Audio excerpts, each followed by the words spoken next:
এই এক বছরে আপনারা লক্ষ্য করবেন জায়গায় জায়গায় আগুন, গুরুত্বপূর্ণ জায়গায় আগুন, এবং ছোট্ট ছোট্ট মেয়েদেরকে হিন্দুদের দ্বারা ধর্ষণ হতে হচ্ছে। হিন্দুরা 3 দিন 4 দিন ধরে আমার বাংলাদেশের মুসলিম মেয়েদেরকে ধরে তারা রেপ করছে, ধর্ষণ করছে। শুধু তাই নয়, তারা বিভিন্ন জায়গায় আগুন দিচ্ছে। আমার বাংলাদেশকে কেমন করে অস্থিতিশীল করা যায় সেই চেষ্টায় তারা নিমজ্জিত হয়েছে। বাংলাদেশে আপনারা দেখেছেন, তারা যখন তাদের মন মতো করে কাজ করতে পারে নাই, তখনই তারা বাংলাদেশের মানুষের জীবন নিয়ে ছিনিমিনি খেলেছে। আপনারা লক্ষ্য করবেন যে কয়েক মাস আগে বাংলাদেশের একজন ব্যারিস্টারকে তারা হত্যা করেছিল আন্দোলনের সময়। এইভাবে করে শুরু করে তারা কিছুদিন আগে মসজিদে ইসকনের ষড়যন্ত্র সম্পর্কে একজন খতিব বক্তব্য দিয়েছিল। সেই বক্তব্যকে কেন্দ্র করে সেই মসজিদের খতিবকে গায়েব করে দিয়েছিল। ভারতে পাচার হবার আগে তাকে বাংলাদেশের আলেমরা, বাংলাদেশের গোয়েন্দা সংস্থারা উদ্ধার করেছে।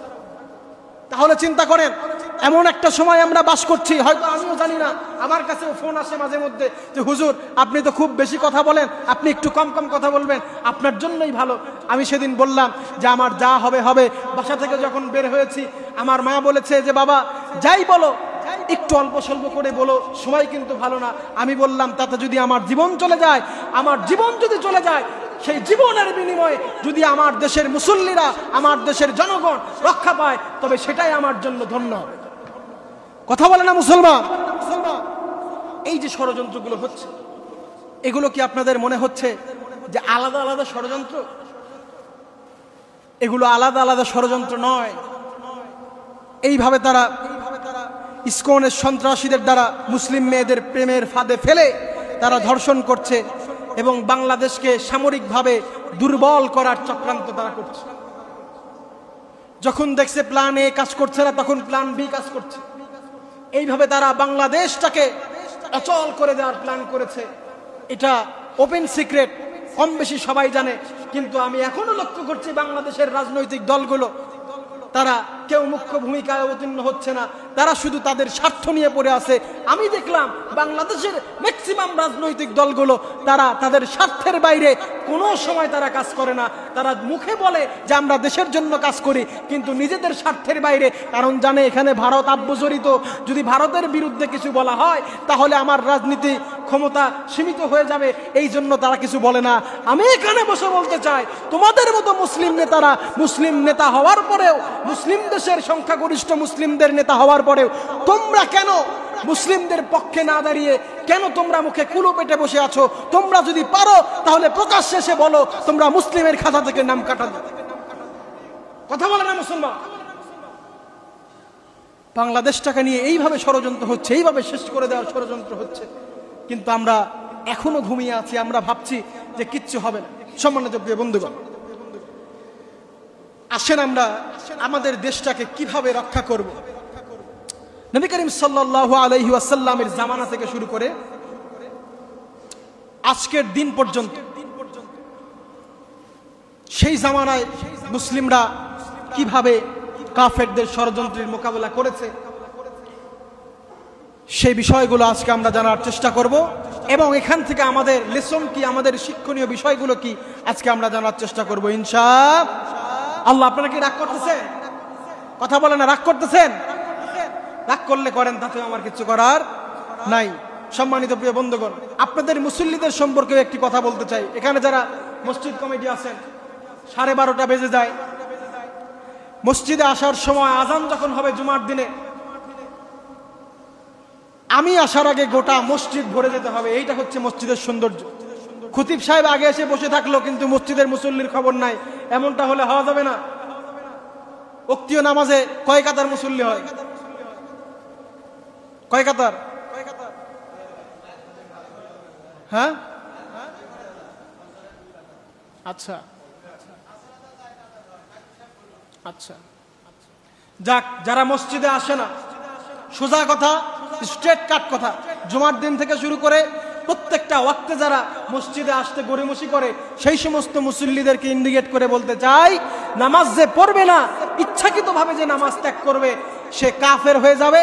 তার কারণ মুসলিম এবং কাফের মুশরিকদের মধ্যে পার্থক্য, আমরা আল্লাহর ইবাদত করি, তারা আল্লাহর ইবাদত করে না। নয়তো তারাও রক্তে মাংসের মানুষ, আমরাও রক্তে মাংসের মানুষ।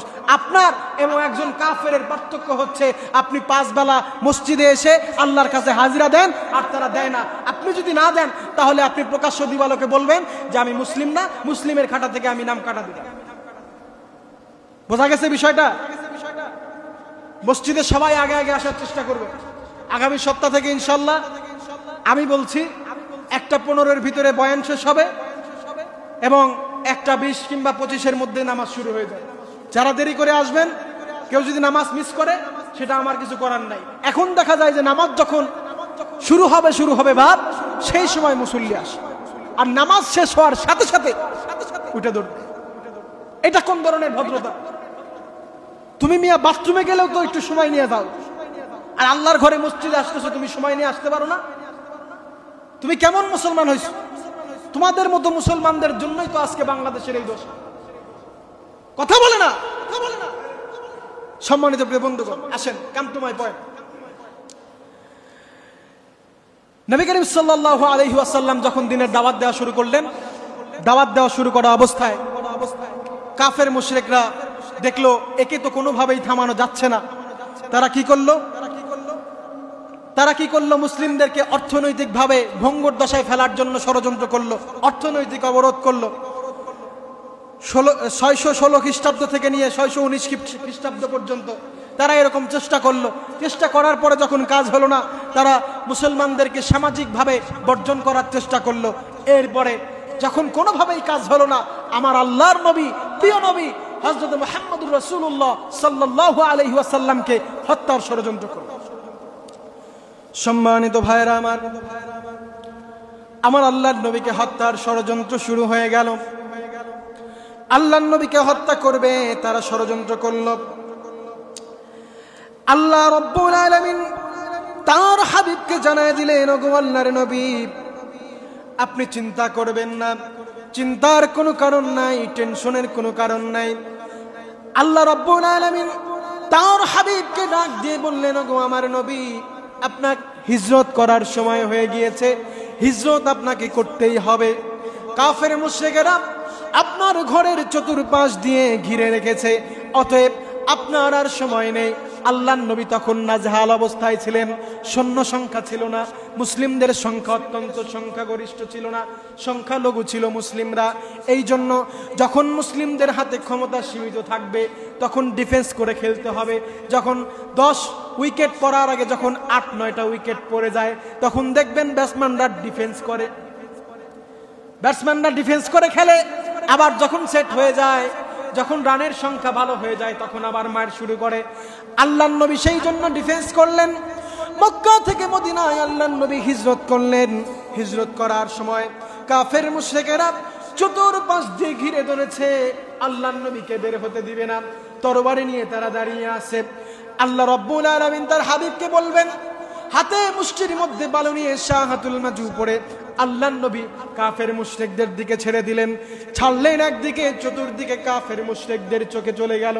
আল্লাহ পাক রব্বুল আলামিন কোরআনুল কারীমের মধ্যে আল্লাহর হাবিবকে বলছেন, গো আল্লাহর নবী, আপনি তো বালু একদিকে ছেড়েছিলেন, সব কাফেরদের চোখে কেমনে করে গেল? আল্লাহ রাব্বুল আলামিন জানিয়ে দিচ্ছেন, ওয়া মা রামাইতা ইয রামাইতা ওয়ালাকিন্নাল্লাহা রামা। আল্লাহু আকবার। আল্লাহ রাব্বুল আলামিন বলছেন, ওগো আল্লাহর নবী, আপনি বালিকণা একদিকে ছুঁড়েছিলেন, আমি আল্লাহ রাব্বুল আলামিন সব কাফেরদের চোখের মধ্যে দিয়েছিলাম। আল্লাহর নবী মক্কা থেকে মদিনায় হিজরত করার অবস্থায় গুহার মধ্যে লুকালেন।